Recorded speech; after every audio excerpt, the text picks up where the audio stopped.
Uma pergunta que todos fazem: desastres naturais são um castigo de Deus?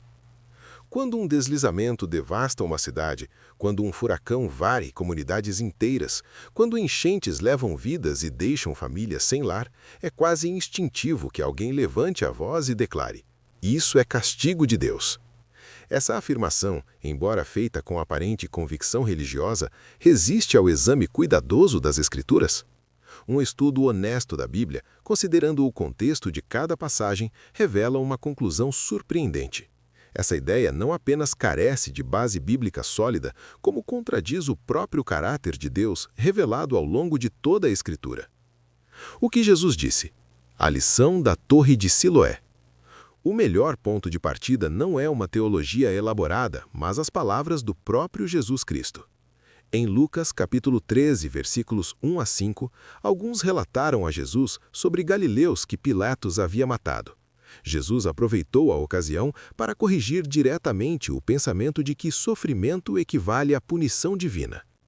Vocês pensam que esses galileus eram maiores pecadores do que todos os outros galileus porque sofreram essas coisas? Não, digo a vocês, mas, a menos que se arrependam, todos vocês serão destruídos da mesma forma. Ou aquelas 18 pessoas sobre as quais caiu a torre em Siloé e as matou, vocês pensam que elas eram mais culpadas do que todos os outros moradores de Jerusalém? Lucas, capítulo 13, versículos 2 a 4. A torre de Siloé era uma estrutura de construção civil na época. Caiu, matou 18 pessoas. A pergunta popular era: elas morreram porque eram piores? Jesus responde com uma negativa direta: não. Ele não explica a morte como julgamento divino, mas como um evento trágico sem relação direta com a moralidade das vítimas. Ao mesmo tempo, usa o evento para lembrar que todos precisam de arrependimento, não porque o desastre foi punição, mas porque a vida é frágil e o julgamento de Deus virá em seu tempo próprio.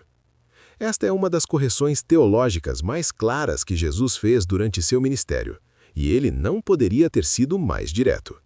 Eclesiastes capítulo 9, versículo 11. O princípio do tempo e do imprevisto.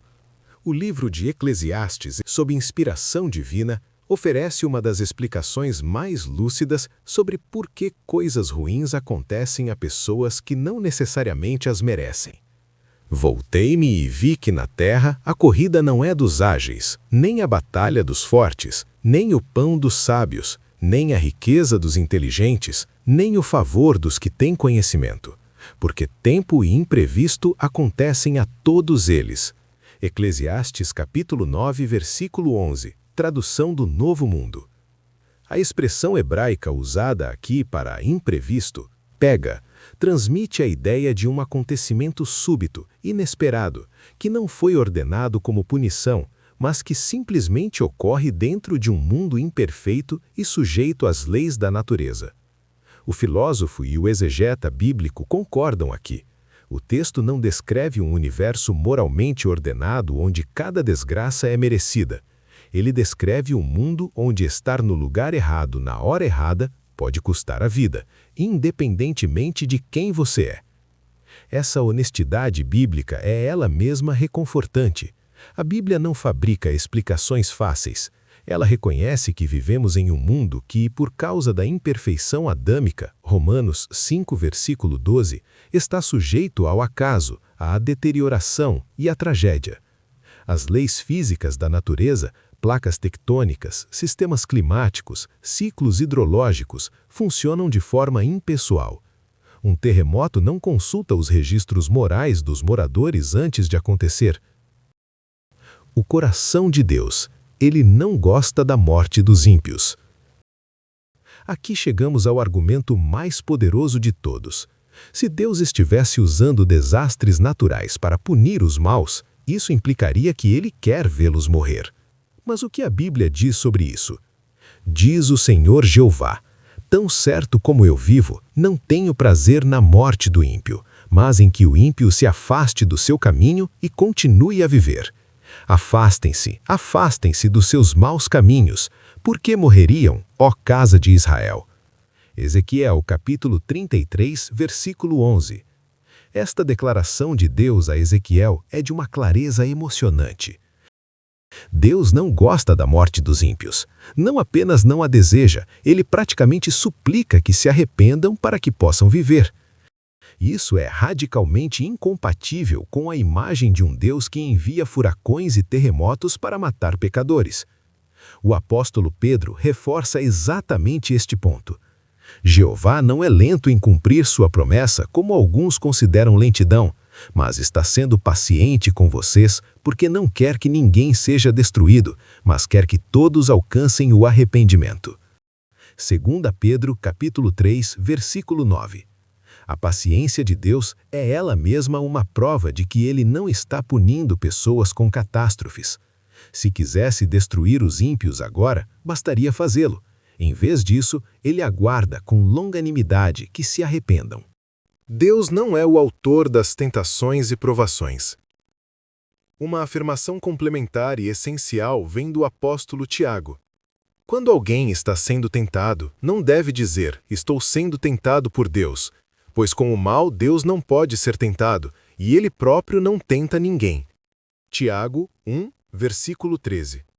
Embora o contexto imediato de Tiago seja sobre tentação moral, o princípio subjacente é teológico e abrangente.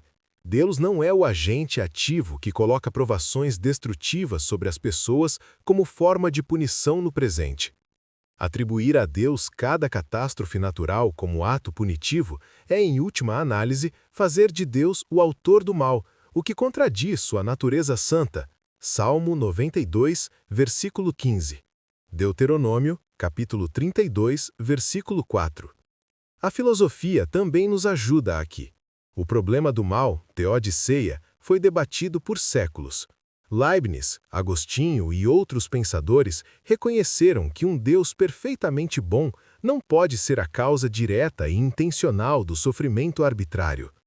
A Bíblia vai além da filosofia ao identificar a origem real do sofrimento humano, a rebeldia de Adão, em Romanos 5, versículo 12, a influência de Satanás como o governante deste mundo, em João 12, versículo 31, 14, versículo 30, e a imperfeição que permeia toda a criação desde então, em Romanos 8, versículos 20 a 22. Deus tem um dia marcado, e esse dia ainda não chegou. Se Deus não está punindo os maus agora por meio de desastres, isso significa que os maus escaparão para sempre? Absolutamente não. A Bíblia é clara. Haverá julgamento, mas em seu tempo determinado por Deus. Os que esperam em Jeová herdarão a terra. Apenas um pouco mais e o impio não existirá mais. Você vai olhar para o lugar dele e ele não estará lá.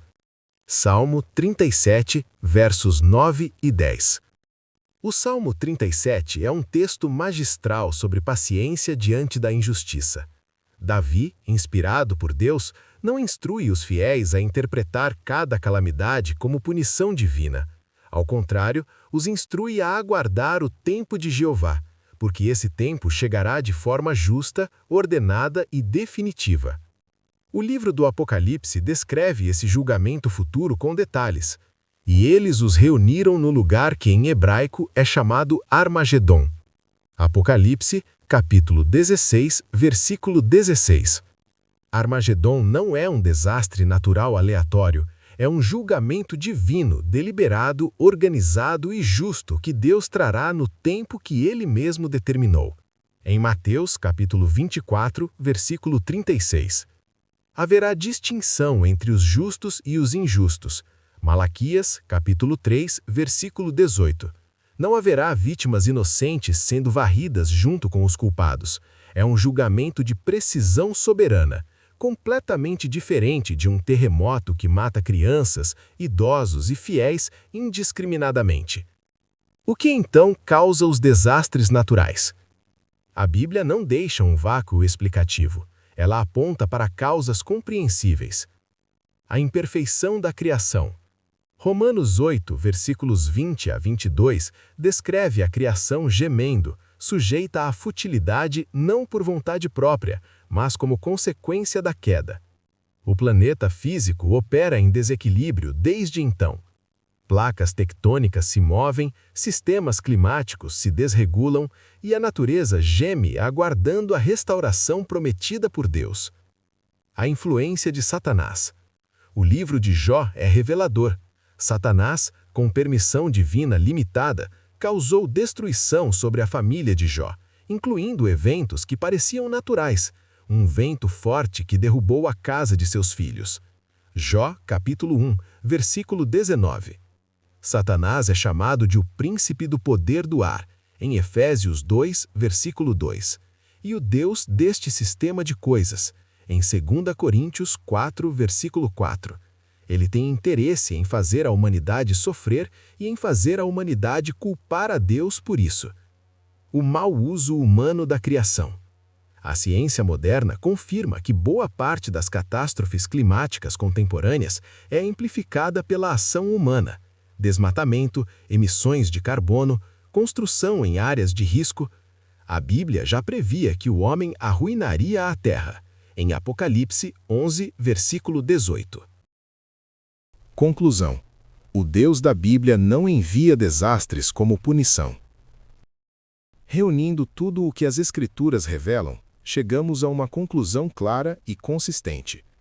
Os desastres naturais não são punições divinas enviadas contra pecadores, porque Jesus negou explicitamente essa lógica, Lucas capítulo 13, versículos 1 a 5, porque o próprio Deus declarou não ter prazer na morte dos ímpios, Ezequiel capítulo 33, versículos 11, porque Deus não é agente de mal nem de provação destrutiva, Tiago capítulo 1, versículos 13, porque Eclesiastes 9, versículo 11, reconhece que tempo e imprevisto afetam a todos, independentemente de mérito, porque o julgamento divino ainda está por vir, em Armagedon, de forma justa e ordenada, Salmo 37, versos 9 e 10, Apocalipse 16, versículos 16, e porque a criação sofre de imperfeição sistêmica desde a queda adâmica, Romanos 8, versículos 20 a 22, atribuir desastres naturais ao julgamento divino não apenas distorce o caráter de Deus,